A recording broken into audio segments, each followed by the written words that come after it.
में आप सभी का बहुत बहुत स्वागत है। होप आप सभी खुश होंगे, हैप्पी होंगे, अपनी लाइफ में एंजॉय कर रहे होंगे अपनी लाइफ को। और आज हम बात करने जा रहे हैं कि आपका अपना मन। देखिए ये क्यों बता,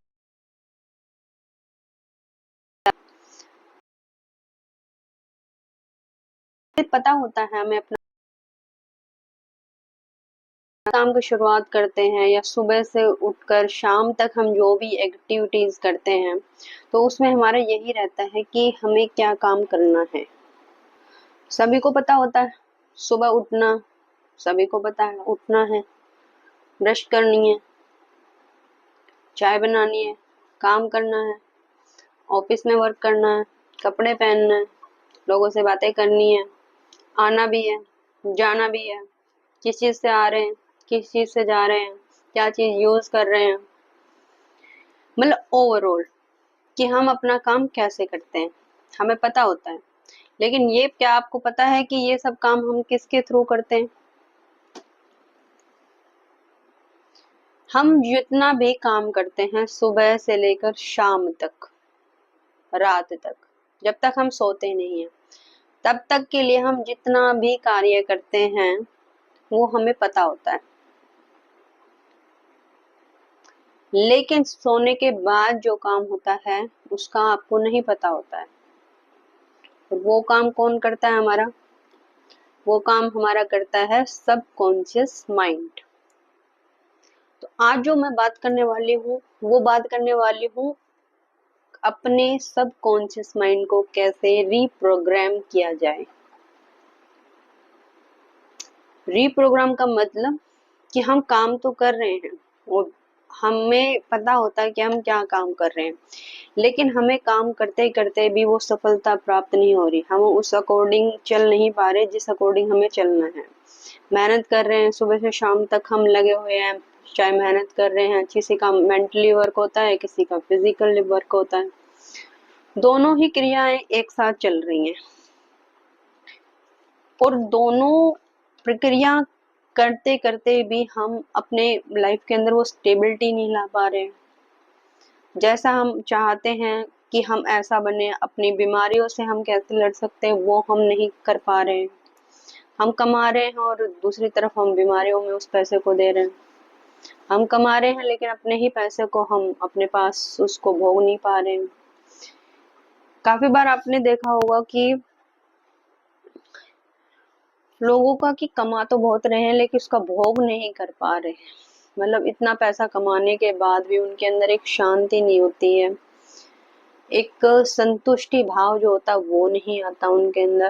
क्योंकि कभी भी ये तो फैक्टर है कि इंसान अगर आज 100 रुपए कमा रहा है तो उसको लगेगा कि अब 100 से मुझे इससे ज्यादा कमाना है। जब 1000 कमाना है तो 1000 के बाद उसको लगेगा कि अब मुझे 2000 कमाना है, 2000 के बाद लगेगा उसको 10,000 कमाना है। इस तरीके से ये प्रक्रिया चलती रहती है और ये जरूरत भी है, इसमें कोई बुराई वाली बात नहीं है। ये जरूरत भी हर इंसान की जरूरत है, पैसा जो है वो हर इंसान की जरूरत है और विदाउट पैसे के हम कोई कार्य कर भी नहीं सकते। लेकिन उस पैसे को भोग आप कैसे करोगे? पैसे के बिना तो नहीं होता है काम, लेकिन पैसे के बिना आप इंजॉय भी तो नहीं कर सकते। और जो पैसा अगर आपके पास आ भी जाता है तो उसको भोगोगे कैसे? आप भोगोगे तो तभी ना जब आपका शरीर स्वस्थ होगा, आप खुद से आपका मेंटल लेवल सही होगा।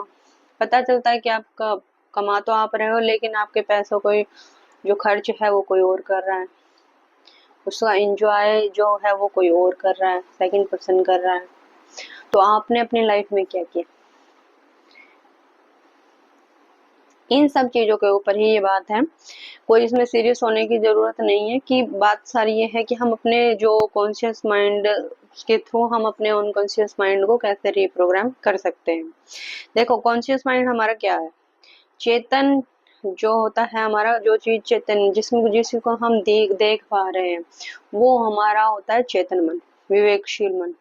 कि जिन चीजों को हम कर पा रहे हैं, चाहे वो हमारा ऑफिस वर्क हो, घर का वर्क हो, बच्चों को संभालना हो, एक दूसरे से बातें करना हो, वो सब हम क्रियाएं कर रहे हैं, वो हमारा चेतन और विवेकशील मन होता है। लेकिन सांस लेना, दिल की धड़कन का अपने आप धड़कना, हमारे जो जो हमारे आमाशय हैं उनका अपने आप काम करना, जो हमारा लीवर हो गया, किडनी हो गया, हमारा ओवरऑल जो इंटरनल प्रोसेस है, हमारे जितने भी ऑर्गन्स है जो वर्क करते हैं, वो आप तो नहीं करते हो ना, वो तो कोई ना कोई कर रहा है ना उस वर्क को। तो वो कौन कर रहा है? सोचना आप नहीं कर रहे हो, सोच इंटरनल प्रोसेस है। सोच कौन रहा है? हमारा माइंड सोच रहा है।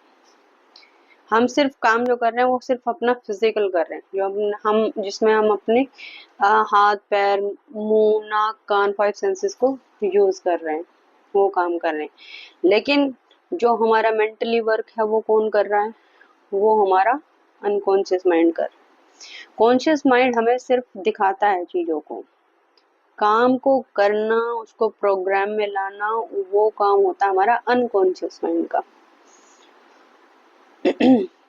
आपका किसी उदाहरण के थ्रू मैं आपको समझाती हूँ।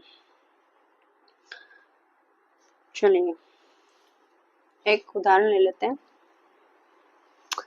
फॉर एग्जाम्पल देखिए, मैंने कुछ सोचा कि आज मेरे को ऑफिस के लिए जाना है। सपोज दैट मैंने सोच लिया ऑफिस के लिए जाना है, ठीक है। मैंने ये कमांड किसको दी? अपने आप को दी, या फिर मैं किसी को बता रहा हूँ उस चीज के बारे में। तो वो मुझे पता है। अब उसके लिए प्रक्रिया क्या करनी है हमें, कि हमें या तो ऑटो से जाना है, या फिर हमें कोई कैब बुक करनी है, या फिर हमें अपना कन्वेंस से जाना है, जो हमारे पास कोई पर्सनल हमारी गाड़ी है उससे हमें जाना है। तो जब हम अपनी चीजों से हम जाने की सोच रहे हैं उस चीज को, तो वो प्रोसेस क्या कर रहा है हमारा?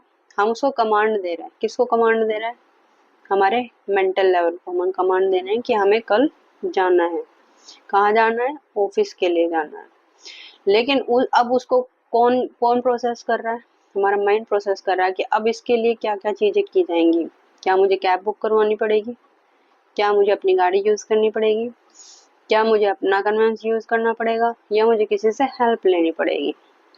ये काम सोच कौन रहा है? हमारा अनकॉन्शियस माइंड।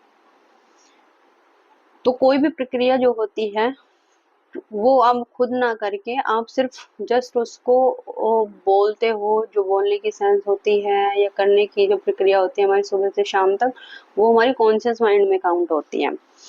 अवचेतन मन हमारा सिर्फ कमांड देना जानता है। जो कमांड कॉन्शियस माइंड ने उसको माइंड को दी है, अनकॉन्शियस माइंड उसको करने के लिए लग जाता है, उन कार्य को करने के लिए लग जाता है। अब बहुत बार आप देखते हो कि जब आप सो जाते हो तो हम सो जाते हैं, हमारी बॉडी सो जाती है, लेकिन हमारा अनकॉन्शियस माइंड हर समय एक्टिव रहता है। जो आप सोचते हो वो उसके तरफ स्कैन होता चला जाता है, और जितनी चीजों को आप जितनी बार सोचते हो वो उसके मस्तिष्क में, वो उसके मेमोरी में फीड होती हुई चली जाती है। अब मेरे को उठना है, मान ली मुझे मॉर्निंग में उठना है और मुझे मेडिटेशन करना है। तो मेडिटेशन एक ऐसा टूल होता है कि मेडिटेशन के थ्रू आप अपने कॉन्शियस माइंड के थ्रू आप अपने अनकॉन्शियस माइंड को वो कमांड दे सकते हो जैसा आप अपनी लाइफ में चाहते हो। अगर आप चाहते हो कि मैं हेल्दी रहूं हमेशा, मैं अगर मेरे पास कोई डिजीज भी है, सपोज दैट मेरे को कोई कोई लीवर की प्रॉब्लम हो गई है और मुझे उसको क्योर करना है, डॉक्टर की दवा तो मेरी चल ही रही है, लेकिन मेरे को जल्दी से जल्दी उससे ठीक होना है। तो उसको ठीक करने के लिए आपको कोई ये तो है नहीं कि आप 2-4 दिन की दवाई एक दिन में खा लोगे, ऐसा तो नहीं होता है ना। डॉक्टर ने जो दिया वो सिस्टमेटिकली दी है, लेकिन हम अगर उसको क्योर करना चाहते हैं तो हमें अपने कॉन्शियस माइंड को वो चीजें देनी पड़ेगी कि मैं बिल्कुल हेल्दी हूँ, मेरे पास कोई डिजीज नहीं है, मेरे जो लीवर की प्रॉब्लम थी वो अब ठीक हो चुका, मैं पूरी तरीके से स्वस्थ हूँ और मैं बहुत अच्छे तरीके से काम कर रहा हूँ। मैं वो सब चीजें सोचें जो आप कर रहे हो उस समय। जब आपका लीवर ठीक होता है तो आप क्या क्या काम करते हो, और ये डेली कहना शुरू कर दें। जब आप उसको एक नाटकीय रूप में प्रेजेंट करना शुरू कर देते हैं कि मैं ठीक हूँ, हाँ मेरी हो गया, अब मेरा लीवर बिल्कुल ठीक है, अब मैं पूरी तरीके से हेल्दी हूँ, मैं पूरी तरीके से हेल्दी हूँ, मैं अच्छे तरीके से काम कर रहा हूँ। जब आपको वो कमांड क्या हुई, बार बार आपने उसकी रिपीटेशन करी, तो वो रिपीटेशन क्या हो गई, बार बार आप कर रहे हो, हाँ मैं ठीक हूँ, बिल्कुल ओके है, मेरा लीवर बिल्कुल ओके है, मैं बहुत हेल्दी फील कर रहा हूँ, मेरा लीवर बिल्कुल ओके है, मैं बिल्कुल हेल्दी फील कर रहा हूँ। जब आप एक नाटकीय फॉर्म में उसको बोलते रहोगे तो क्या होगा, वो चीज़ हमारे अनकॉन्शियस माइंड में जाएगी, और अनकॉन्शियस माइंड कभी भी डिफरेंशिएट नहीं करता किसी चीज़ को। जो कॉन्शियस माइंड उसको कमांड देता है, वही अनकॉन्शियस माइंड वहाँ से उठा लेता है और वो प्रोसेस में लग जाता है। उसका प्रोसेस क्या होता है, हाँ भाई चल लीवर ठीक है, लीवर ठीक है, लीवर ठीक है, लीवर ठीक है, तो वो पूरी बॉडी में वही टॉक्सिन, जो बैड टॉक्सिन होते हैं, रिलीज करना शुरू होता है, और जो हमारा अंदर प्रोसेस है वो चलता है उसका, वो उस लीवर को क्योर करना, जो भी हमारा डैमेज पार्ट होता है उसकी रिपेयर करना शुरू कर देता है कि अब तेरे को ठीक होना है, क्योंकि तुझे बार बार बाहर से क्या कमांड आ रही है कि मेरा लीवर ठीक है, मेरा लीवर ठीक है। तो अब आपने उस लीवर को ठीक करना। जब इसको लगातार आप चीज करते हो, जब कोई भी बीमारी से या किसी भी चीज को आप करते हो, आप जैसे ग्लोइंग स्किन चाहते हो तो ग्लोइंग स्किन के लिए आप क्या करोगे, मेडिटेशन बहुत आपको करना पड़ेगा। मेडिटेशन करो, अपने कॉन्शियस माइंड पे काम करो, वो अच्छी चीजों को देखने की कोशिश करो पूरे दिन में। अगर आपको लगता है कुछ नेगेटिव चीजें हैं जो मैं देखता हूँ या फिर नेगेटिव मैं बोलता हूँ, तो उन पे कंट्रोल कर लो। जरूरी नहीं है उस समय आपको बोलना है, कंट्रोल करना सीखो। जहाँ आप 10 बातें बोल रहे थे वहां पे कोशिश करो कि आपसे 2 ही निकल पाए पूरे दिन में, और 2 भी निकल पाए तो वो भी उस एनर्जी से ना निकले। एक निकल भी जाए तो उसको उसी समय डिलीट कर दें या कैंसिल कर दें, और या अपने आप को माफ कर दें, क्योंकि माफ की क्षमता बहुत बड़ी होती है। यही नहीं कि हम दूसरों को माफ करते हैं, हमें अपने आप को भी माफ करना होता है। तो जब हम अपने आप को, जैसे आपके ध्यान आए कि हम, अरे यार मैं तो ठीक ही नहीं, उसी समय तुरंत बोले हम शम हम शम हम शम हम शम हम शम। जब आप इस मंत्र की चैंटिंग करोगे तो इसका मतलब होता है हम शम, मैंने अपने आप को क्षमा किया, माफ किया कि मुझे ये विचार देना ही नहीं है अपनी बुद्धि को। तो आप इस मंत्र, इसको ऐसे हाथ हैंड को अपने मस्तिष्क पे रखोगे और 3 बार इसको रिपीट कर लेना, हम छम हम शम हम शम। तो वो विचार निकल जाएगा आपके माइंड से, हमारे अनकॉन्शियस माइंड तक वो पहुंचेगा ही नहीं, और इस तरीके से वो वर्क करना शुरू हो जाएगा। तो मेडिटेशन की अवस्था जितना है, मॉर्निंग में उठे, टाइम से उठे, सूर्य निकलने से पहले उठे, क्योंकि जब वो अपना प्रोसेस डिसिप्लिन में रह रहे हैं तो आपको भी डिसिप्लिन में रहना पड़ेगा। अगर आप अपने ग्रहों को ठीक करना चाहते हो, अपनी ओवरऑल ग्रोथ करना चाहते हो, तो आपको भी डिसिप्लिन अपनाना पड़ेगा, और सिर्फ पहले अपने लिए अपनाएं, दूसरे के लिए मत सोचें कि वो डिसिप्लिन।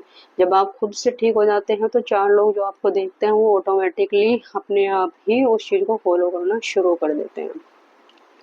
मैं आपको एक एग्जांपल बताती हूँ। अभी कुछ समय पहले ऐसा हुआ था कि मेरे को आदत है थोड़ा सा जो चिड़िया होती हैं या कबूतर होते हैं उनको दाना पानी डालने की।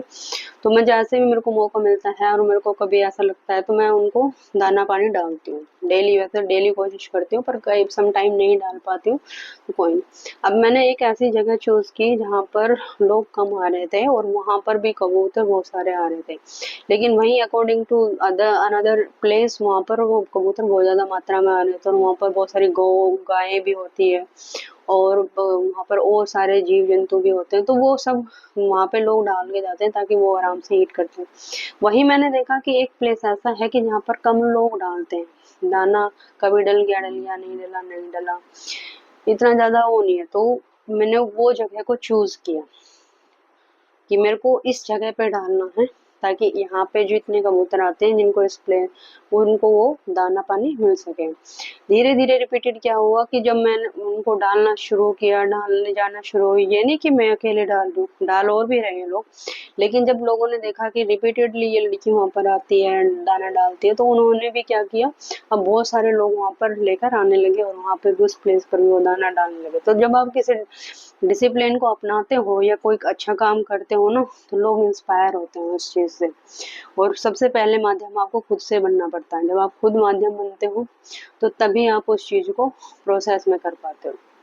तो ये हमेशा ध्यान रखें कि जो भी करना हो वो अच्छे तरीके से आपको करना है, और ताकि 4 लोग भी आपसे इंस्पायर हो। मिलते हैं नेक्स्ट वीडियो में। होप आपको सभी को ये समझ में आया होगा। और ये कोई कॉन्शियस माइंड पे एक छोटी वीडियो नहीं है, अभी मेरी बहुत सारी वीडियोस आएंगी जिनसे आपको बहुत अच्छे तरीके से इन चीज़ों के बारे में आप समझ पाओगे। और चाहते हो आप तो मेरा लिंक भी मैं आपको दे दूंगी, चाहते हो मेरे से पर्सनली बात करना या मुझसे अच्छी तरीके से सीखना और अपनी लाइफ को ट्रांसफॉर्म करना, तो वो भी हम देते हैं, प्रोवाइड करते हैं, तो आप उससे भी कनेक्ट होकर सीख सकते हो। ठीक है, मिलते हैं नेक्स्ट वीडियो में। जय श्री राम।